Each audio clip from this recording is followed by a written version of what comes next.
Yang kedua, kata Umar, kalau ngomel-ngomel istri, ini rahasianya. Kalau ngomel istri, kata Umar, bayangkan bagaimana susahnya melahirkan. Bapak pernah lihat istri melahirkan? Pernah lihat istri melahirkan? Ibu-ibu masih ingat waktu melahirkan? Masih ingat, Bu? Ada enggak ibu-ibu melahirkan senyum? Mentang-mentang istri kajati keluar kono. Setengah mati. Coba, jangan setengah mati. Ayo. Nah, yang ketiga, kata Umar, kalau kau lihat istrimu ngomel, marah, bayangkan bagaimana susahnya menyusui. Masih ingat waktu tak menyusui, Bu? Masih? Apalagi ketika tumbuh giginya. Lepas kona. Ayo, kita kira kita tinggi. Kok gigi kak? Tidak, nabuju. Lepas kona. Siang, anak-anak. Malam, anak. Penderitaan itu perempuan. Iya, Bu. Ya. Makanya kalau istri ngomel-ngomel, bayangkan itu 3. Repot itu jadi perempuan. Asli sangat repot. Coba bayangkan, kadang-kadang orang ngadu sama saya, Ustaz, istriku cerewet, nggak ada penghasilannya, saya setengah mati cari uang, istriku nggak ada kerjanya di rumah, saya yang produksi uang. Saya bilang, sadar tuh Pak, lebih banyak itu penghasilannya istri tak daripada kita. Berapa gaji tak? 5 juta setiap bulan, Ustaz. Saya bilang, baiklah, kira-kira itu di kantor berapa gajinya cleaning service? Berapa gajinya cleaning service di kantor? Paling 1,5 juta sampai 2 juta. Istri cleaning service di rumah gratis 1 bulan, tidak pernah bayar. 2, saya tanya lagi, berapa gajinya babysitter? Penjaga bayi, berapa gajinya? 1,5 juta sampai 2 juta. Perempuan istri tak 4 anak muda jaga, tidak pernah kau gaji. Berapa mi gajinya tiap bulan? 4 juta mi. Berapa gajinya koki di restoran? Jangan ketawa Pak, serius kali ini supaya sadar. Berapa gajinya koki di restoran? Tanam maki Bu, kubela kini malam. Ayo, berapa gajinya? Berapa gajinya?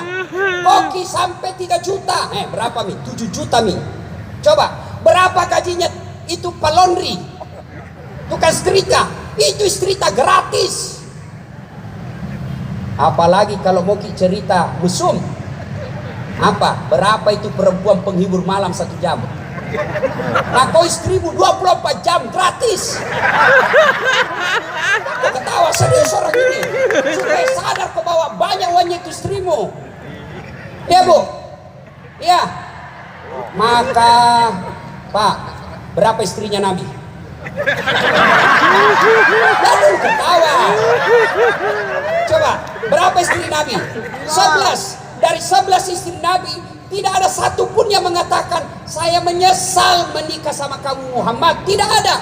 11 Pak. Kita 1 istri tak menderita lahir batin. Nabi 11 istrinya tidak pernah ada mengatakan nyesal saya menikah sama Muhammad. Kenapa? Muhammad paling romantis dalam hidupnya. Mau kita tahu romantisnya Nabi? Beliau kalau mandi junub sama istrinya, mandi junub. Kira-kira Pak Gubernur berapa kali mandi junub sama istrinya? Saya waktu pengantin baru mandi junub sama istriku. Waktu masih pengantin baru, angka kalepa penuh dan belakang. Pengantin baru. Ada biar aja. Mama Ece dah bilang mandi lagi, setelah sebelah ada deh gile-gile. Itu Rasulullah sampai usia senja. Apalagi Rasulullah itu kalau minum, subhanallah, kalau minum Rasulullah, dia minum 1 teguk, dia kasih lagi istrinya. Hebatnya lagi, bekas bibirnya istrinya dia minum. Minum, kasih lagi Aisyah. Dia minum lagi, bekas bibirnya. Coba kalau bapak minum bekas bibir istri, bersunah mulutmu. Coba ya, 11 istri Nabi, semua bahagia. Kita 1 istri tak menderita lahir batin. Nah, mudah-mudahan pulang kita, Pak. Kita kira bisa jadi jaksa hebat kalau tidak dukung ke istri tak? Tidak bisa. Kenapa Bu? Saya bela habis ini malam. Ayo, bayangkan bapak mau pergi sidang, Tiba-tiba Nabi bilang, ambil anakmu. Mau ki bakal baca penuntutan, tiba-tiba menangis anaknya. Nabi bilang, urus anakmu. Itu jasanya cerita. Maka berterima kasih kepada ibu-ibu. Cuma kita juga ibu. Jantung kita lewat-lewat. Kan tidak susah, tidak gampang tong itu jadi suami bu. Dipikir ki semua dunia akhirat. Dipikir bagaimana supaya bisa ki pakai mobil supaya kulitmu tidak rusak. Dia pikir itu suami tak bagaimana supaya bisa ki beli berlian supaya dana pandang enteng ki saudara tak. Dia pikir belikan ki baju baru supaya kalau pulang kampung ki nah hargai kita tetangga tak. Itu semua suami pikir. Pergi kerja dia pertaruhkan jiwa raganya. Maka kalau datang suami tak hargai, jangan suka ngomel. Coba kalau pulang suami tak menyanyi-nyanyi, toh maki situ datang dikala di pengadilan dimaki-maki sama pengacara atau hakim maki-maki. Sabar ki sayang. Begitulah tuntutan pekerjaan tak. Tidak gampang memang menegakkan keadilan karena hadiahnya adalah surga. Maki pas duduk suami tak kita menyanyi nih. Bila kamu di sisiku, hati rasa syahdu. Wih senang. Pas masuk kamar dia lihat lagi berantakan kamarnya. Mau marah suami tak menyanyi lagi. Insaflah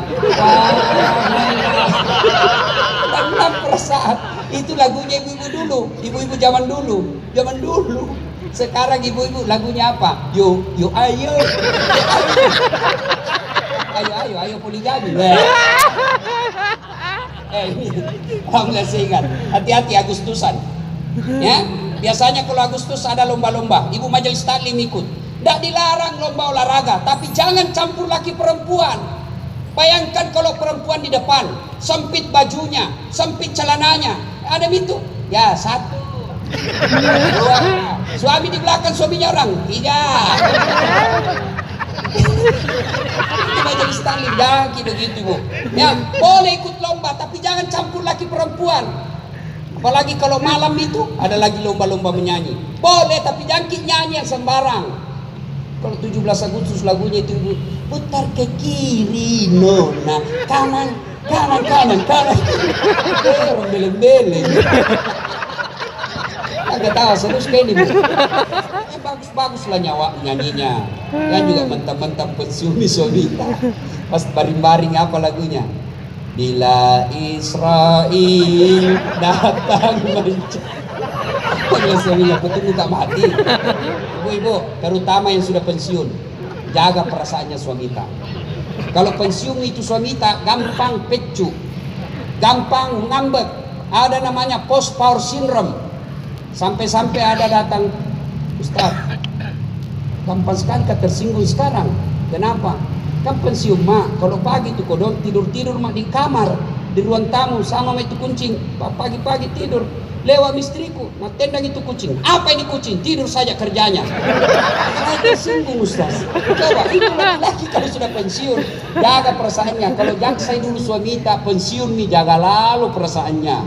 Maka ibu jagai juga perasaan suami kita. Tidak gampang jadi suami. Jangan suka ngomel.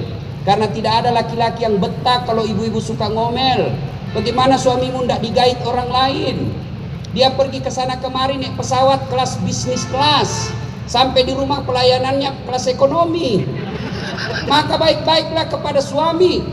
Kenapa? Karena demi Allah, kami laki-laki tanggung ibu dunia akhirat. Beda laki-laki perempuan, beda tanggung jawab akhiratnya. Ibu rajin sholat, ibu rajin puasa, nutup aurat, larut tarik tadarus. Suaminya koruptor, suaminya pezina, suaminya pemabuk, suaminya pencuri. Tapi istrinya baik agamanya, tidak ada urusan. Tadkhulul jannati bisalam.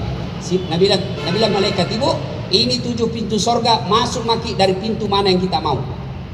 Beda laki-laki, suaminya penghafal Quran, suaminya imam, suaminya penceramah, tapi istrinya tidak pakai jilbab, istrinya tidak sholat, istrinya tukang gosip, istrinya tidak puasa Ramadan. Ku ampusakum wa akhlikum. Pak, temani itu istrimu masuk neraka. Kau gagal mendidik istri. Maka ibu yang suka ngomel. Ada itu laki-laki senang kalau suka ngomel. Tapi Pak, resep menghadapi perempuan yang suka ngomel sebenarnya gampang. Apa? Diam. Diam saja. Ngomel, diam. Karena biar kita jelaskan, tidak masuk di akalnya. Apalagi kalau Nabi bilang pokoknya, dia maki saja. Dia maki.